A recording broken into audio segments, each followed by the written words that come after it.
Hola a todos, soy la profesora Gretel Rinaldi. Este es el primer video que van a tener. Es para definir algunas cosas, algunas cuestiones. Cuando hablamos de economía a veces da un poco de intriga o asusta un poco la materia por su nombre. Y por eso algunas cosas vamos a tratar de verlas por este medio para poder aclararlas un poco más. Una de las cosas que podemos definir que son importantes para la materia es el concepto que va a aparecer en el libro que están leyendo, que es el de Mochoni Becker, de escasez. Y escasez, digamos, básicamente es no tener algo. Hay algo que falta y que se necesita. En ese sentido, por ejemplo, uno de los ejemplos más usuales que tenemos en la economía es el del agua en el desierto. El agua en el desierto es algo escaso. Entonces la necesidad de agua es muy grande. Los supuestos, lo que supone la economía, es que los recursos son escasos. Las cosas que tenemos son escasas, los alimentos, el agua, la vestimenta, las casas, son escasos, hay pocos. Y hay mucha necesidad. Las cosas que supone es que la escasez existe, o sea que hay bienes limitados, no tenemos todo lo que necesitamos.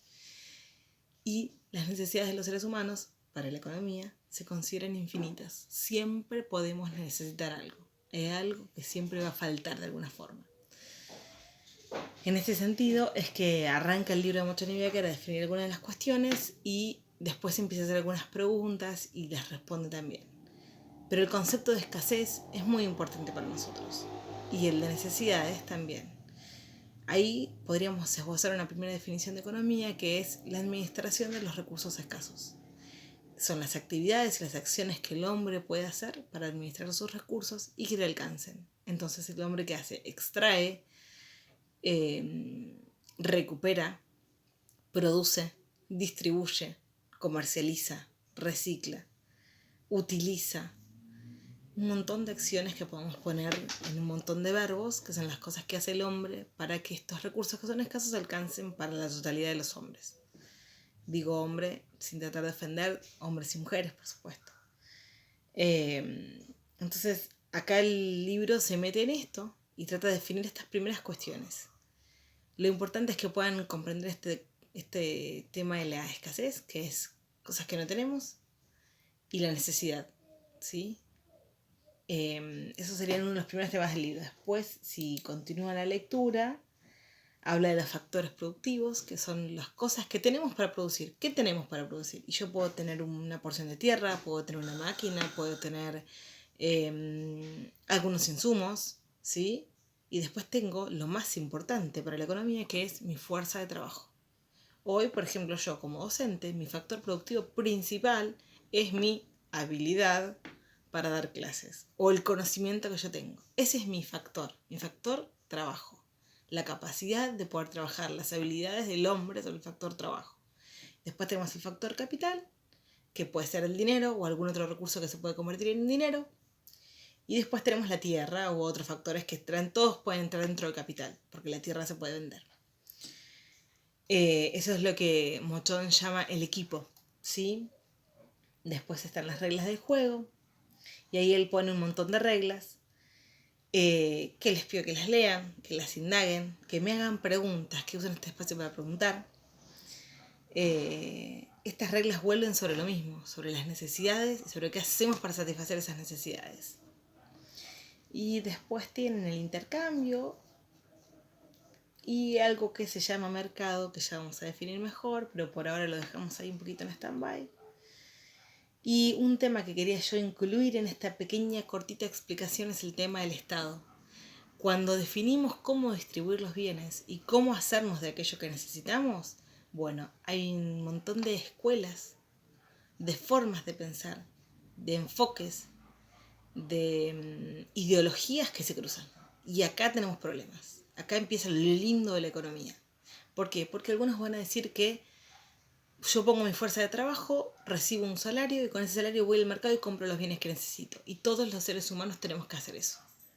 Y otros van a decir, no, hay seres humanos que no pueden trabajar o que trabajan más que otros. Entonces, entre todos produzcamos todo lo que necesitamos y después nos lo distribuimos. Y esa pequeña diferencia entre que cada uno haga y produzca y entre todos produzcamos, son dos escuelas económicas muy separadas, opuestas, que chocan y que discuten todo el tiempo y son muy distintas. Y en ese debate vamos a entrar un poquito más adelante. Para eso nos falta ver todavía la historia del pensamiento económico, que no nos metimos todavía en eso. Para ponerle un poquito más de estructura a estas ideas, pensemos que la economía como ciencia nace después de la Revolución Industrial. Así que es nuevita. Como ciencia es nuevita. Está mucho después que otras ciencias. El primer pensador, el más importante que se estudia en economía, es Adam Smith, que escribe más o menos por esa época. Y cuando hablamos de un pensador, lo tenemos que poner en contexto. Entonces acá es cuando la economía se nutre de la historia, se nutre de la geografía, se nutre de la matemática un montón y de muchas otras ciencias o disciplinas. Así que por ahora vamos a llegar hasta ahí. Es un video más largo de lo que yo esperaba. Nunca había hecho un video, así que después ustedes me critican o me dan consejos. Y voy a hacerlo lo más liviano posible para que lo puedan bajar o ver en línea, si los voy a subir a YouTube. Tenemos una ciencia social, que es la economía. Tenemos la economía política, que va a meter al Estado y un montón de cuestiones más. Y tenemos ideologías que chocan todo el tiempo en economía. Con lo cual no hay una definición, una forma de ver las cosas o de entenderlas. Siempre vamos a tener un debate y siempre cada cosa que establezcamos va a tener una escuela de pensamiento detrás. Un grupo de personas que piensan de una manera y otras piensan de otra. Es lo que pueden ver hoy, por ejemplo, en los medios de comunicación. Y es algo que genera confusión, a veces genera mucha incertidumbre. Y bueno, vamos a tratar de en el medio que cada uno pueda pensar sus propias ideas, criticar las ideas económicas, pensar nuevas. Y sobre todo criticar y pensar, digamos, lo más en profundidad que podamos. Tenemos este recurso que es vernos de manera virtual. En este momento no nos podemos ver físicamente. Me encantaría que así sea, pero no se puede. Vamos a aprovecharlo al máximo posible. Tenemos que avanzar, tenemos que comprender. Para poder avanzar yo necesito saber qué dudas, qué inquietudes tienen con lo que vienen haciendo hasta ahora. ¿Qué cosas vieron que dicen de qué me está hablando esta persona? O dicen, no, esto lo entendí. ¿Sí? Se tienen que comunicar conmigo, me tienen que escribir, tienen a disposición un montón de formas de comunicarse. Principalmente la mayoría se está comunicando por mail o por Classroom. Les pido que usen esas herramientas que para nosotros además son muy cómodas o por lo menos más fáciles de implementar y de ver de manera masiva y ver a todos. Escríbanme, aguardo sus críticas, no se rían del video. Tuvimos suerte que no nos interrumpió mi hijo mayor, que está dibujando y esperando para mostrarnos su dibujo hace un rato. Y bueno, les pido que me escriban, que me digan sus dudas, me digan sus inquietudes y qué otras cosas los preocupan que puedan tener que ver con esto de lo económico. Saludos.